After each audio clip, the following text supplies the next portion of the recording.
So last night my coworkers and I went to go see the movie The Gray. Then, when I came home, I got a Facebook tip. Thanks, Blake, for tipping me off to that RuPaul's Drag Race. The first episode was actually going to be previewed for a short while on the Facebook page of Logo. And you could actually see the entire first episode before it airs. It's supposed to officially air on Monday. So this technically is going to be a spoiler video. If you don't like spoilers, don't watch this video until after you see the episode. Anyway, I was tipped off about 2 o'clock in the morning that this preview video was going to be online, so I decided to go ahead and watch it so that I would be up to date and probably get some information out there before everybody else. Well, last night, after I watched the video, I went to bed and I had nightmares that Jiggly Caliente turned into a wolf and was eating Liam Neeson. Alright, so after watching the first episode, I must say I like the production value a lot better this year than in previous years.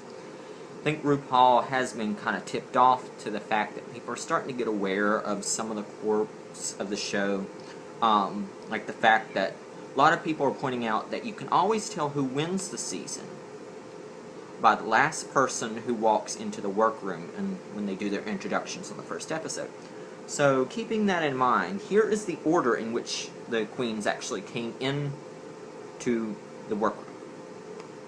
First in was Willem. Now, Willem already has a career in Hollywood, has been on TV quite a bit.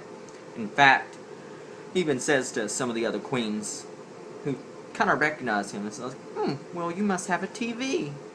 Willem actually ended up being a lot bitchier than I thought he was going to be. But it was great. Very sarcastic as well. Very sarcastic. And I like that. So, one of the better quotes of the night, he was looking at the dresses that were in the workroom, and he was like, oh, we have some plus-size ladies this year. I hope they don't have diabetes. The next two queens that went in were LaShawn Beyond and Jiggly Caliente. Now, those two queens were in my bottom four that I said they probably would go home within the first 4 weeks. Next in was Fifi O'Hara. Now, Fifi was a little bit bitchier than I expected as well, but that's going to be a good thing on this show. Next in, hailing from Puerto Rico, is Madame LaQueer, and Willem had to make a snarky comment about the Puerto Ricans that were on the show this year. He said, I'm going to learn Spanish by the time I win. Next in was Milan, who obviously knows Jiggly Caliente. And then the next one in was Elisa Summers from here in Tampa. Now, one thing I noticed about Elisa, in the interview, which was where the first impressions were for my first video, seemed very confident. Yet in the workroom, didn't seem that confident. It was very quiet on the first episode, and in fact didn't get much airtime. So there have been rumors that Elisa is the first one gone this season, and that might be true. And Elisa was definitely the drag queen that I saw in the airport, so I can match up the time that I saw her and the production dates. Might be able to tell you whether or not she was an early exit from the show. The next two in were Dita and the Princess. Then came Kenya Michaels. Now, Kenya Michaels is just a darker version of Jara Sevilla. I mean, even sitting in the workroom, some of the headwear and everything, the outfits, the personality, the voice, the accent, is definitely Jara Sevilla. The final three into the workroom were the more experienced of the queens. There was Chad Michaels, who is famous for doing the Cher impersonations. Most of the queens knew Chad. Then there was Sharon Needles, who came in dressed like the Wicked Witch of the West from Wizard of Oz, which definitely had a reaction from the other queens. And then the final person to walk in was Latrice Royale.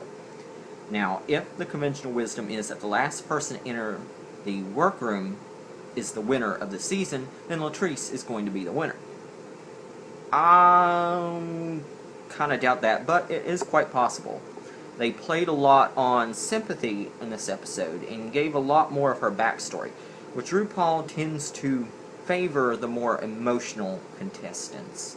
They have a really good backstory, more inspirational backstory. Technically, Latrice was not the last queen to enter the workroom. Just like last season, RuPaul, she comes in, she does her introductions, and she announces that someone is missing. So the pit crew brings in a box. Who pops out? Shangela. Shangela's back. But Ru quickly dispatches her, sends her out back, and we find out later on in the show that she actually ends up getting killed on the show. So she probably won't be back next year. The episode is called Rupocalypse, and it's about the end of the world. Toxic waste was the theme of the photo shoot with Mike Ruiz for the very first challenge. Every year it's a photo shoot. And normally, the people that are in the top 3 for the first episode, this includes the runway challenge now, they usually end up in the final 3 in the finale.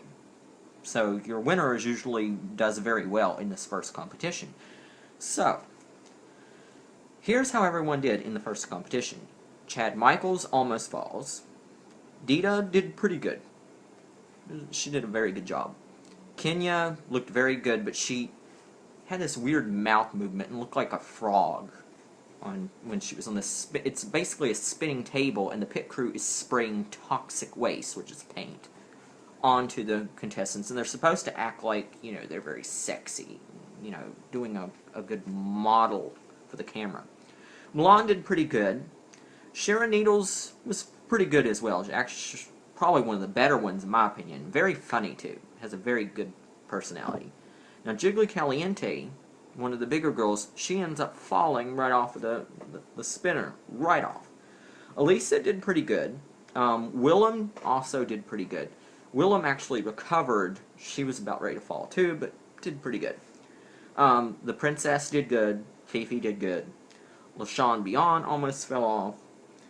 Now, Madame LaQueer almost completely wiped out on the spinner, and Latrice actually did do a very bad fall, which completely wiped out. Surprisingly, Jiggly Caliente was the winner of that challenge. Now, first impressions, like I said, I did not think Jiggly Caliente had very much, confidence at all in her cast interview.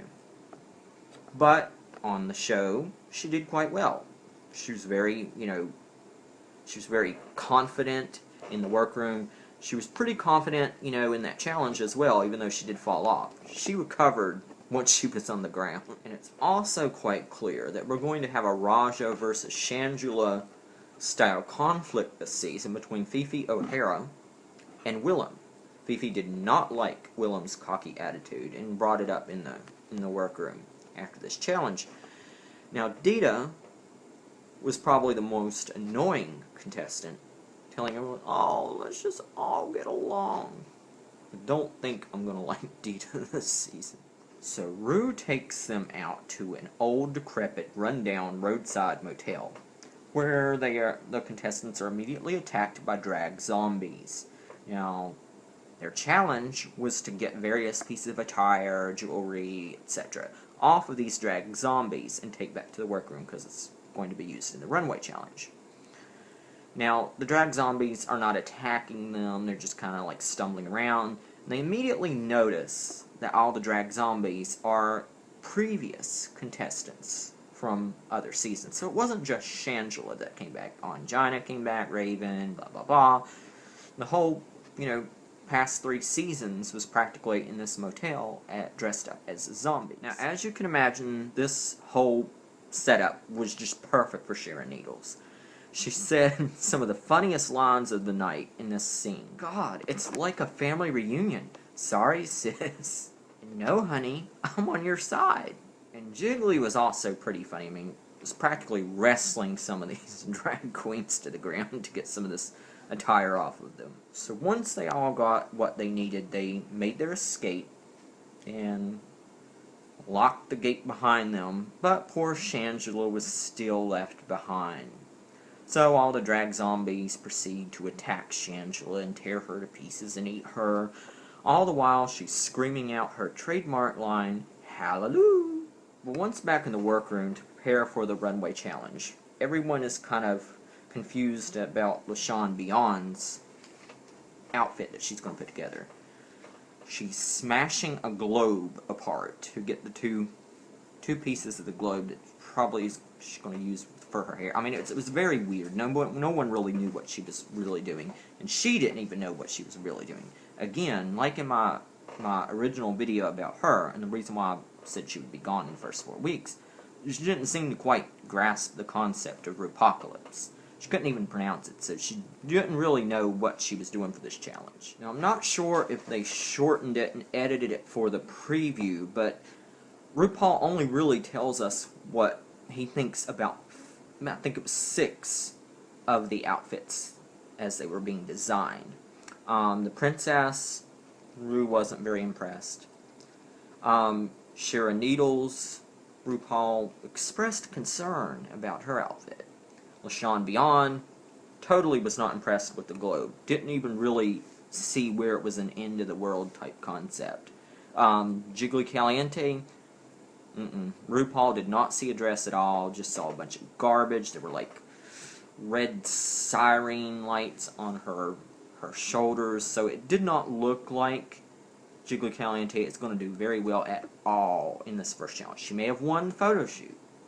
Jiggly Caliente may very well end up lip-syncing for her life. And then Ru goes to see Elisa's outfit. It's kind of a neutral opinion, doesn't seem to be too impressed with it, but it's not that bad either. And we also find out that Elisa has a history of DUI, had just gotten her license back, was actually arrested in drag, which was one of her biggest nightmares. And then Ru goes over to Latrice, and we hear more about her backstory. Ru seems to kind of like her outfit. Latrice went to prison, and while she was there, she lost her mom. Having lost my own mom, that was a sentimental moment, and so Latrice is an early sentimental favorite of mine. Find out that Elvira is going to be the guest judge on the runway challenge. Also, Fifi believes that Sharon Needles is the weakest in the competition. Now, I kind of think that's funny that Fifi would already assume that, considering this dark zombie challenge is just right up Sharon Needles' alley. So, we didn't get to see the runway challenge at the end of this episode. They cut that pretty quick. RuPaul came out, made her, runway debut, and that was when they cut it. So we don't even know what their actual outfits look like on the runway yet. We don't know who's going to lip sync for their life, and we don't know who was evicted. We do know that the princess, out of drag, has a crush on Sharon Needles out of drag, because the princess tells Sharon that he goes for the meth look.